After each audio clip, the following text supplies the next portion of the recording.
Hi, Carrie. Hi, Rosamund. Thank you so much for being here. I'm excited to chat. Thank you. You too.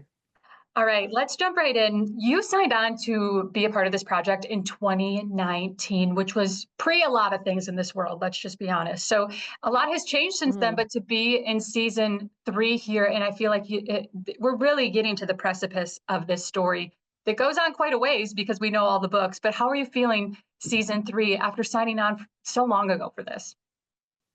Well, I signed on. I only sign on when I fully believe in something wholeheartedly. When you get me for a show or a job, I give you 100% of me. And that's been true of this. I immerse myself in the world of the Wheel of Time. I've read 4 of the books on audiobook, which has taken literally probably 400 hours of my time, not including the preparation, which is um, detailed and time consuming. Um, Plus, all the phone calls, all the playing of Moiraine, costume fittings, set design meetings, all of it.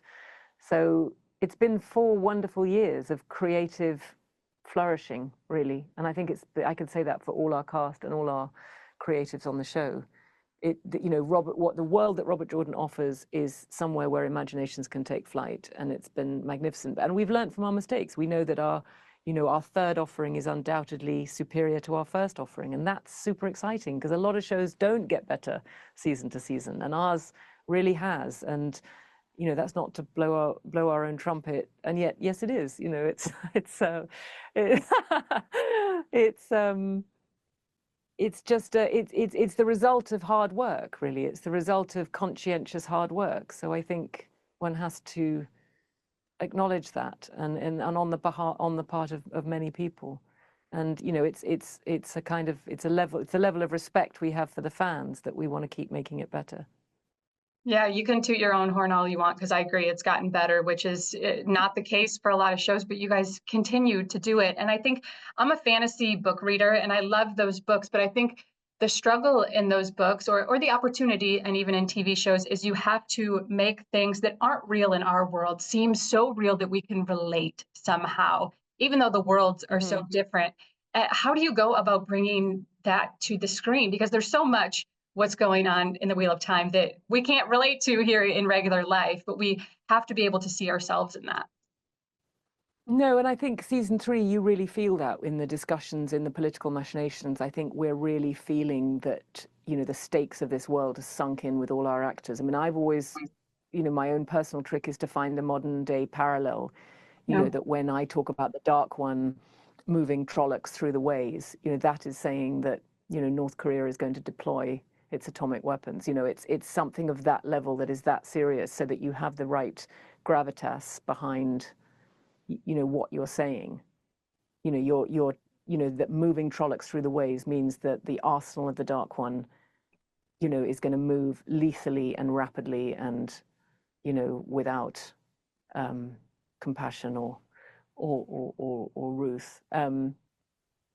And you just have to own it. You have to inhabit it. And, these days, even something like the last battle is coming. Yeah. That has to have all the gravity of something that is felt and lived and experienced. And it's not always easy, and I think a lot of shows fall down because we don't believe it, ultimately.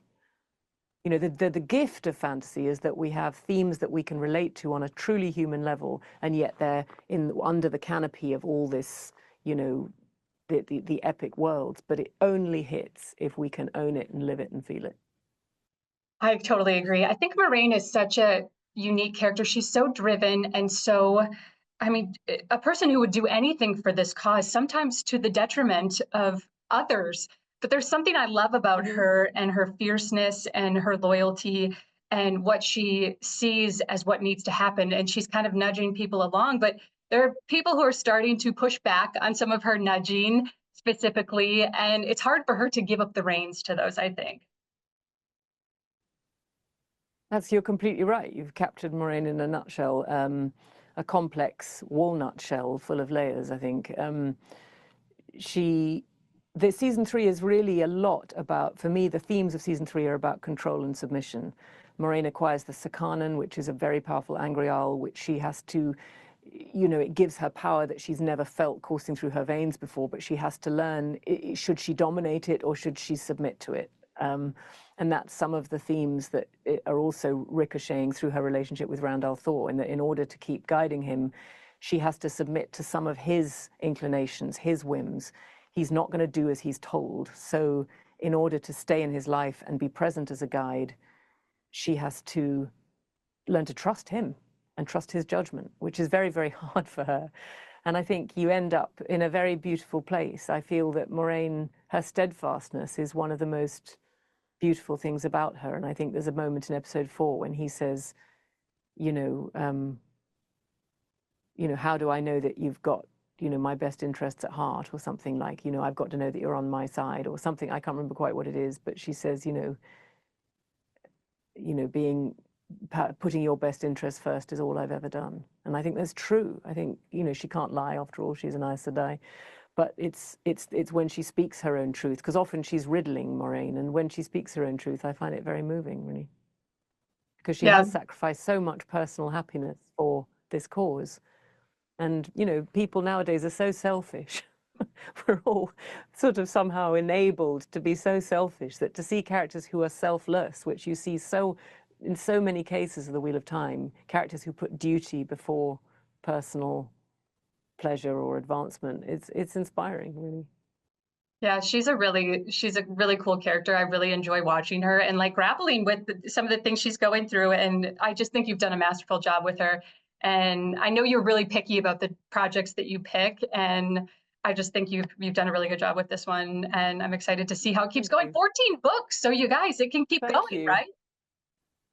Yeah, we hope so. We know from your lips to Amazon's ears. We need. I mean, these IPs, they don't come around very often. You know, there is not another property like the Wheel of Time. I mean, it is a very, very rare commodity, and to have the creative right to put that on screen, it's a major, major asset. But we're an expensive show, and we know that. But we plan to keep raising the bar and keep delivering, because we know how to make the show now, and it's exciting.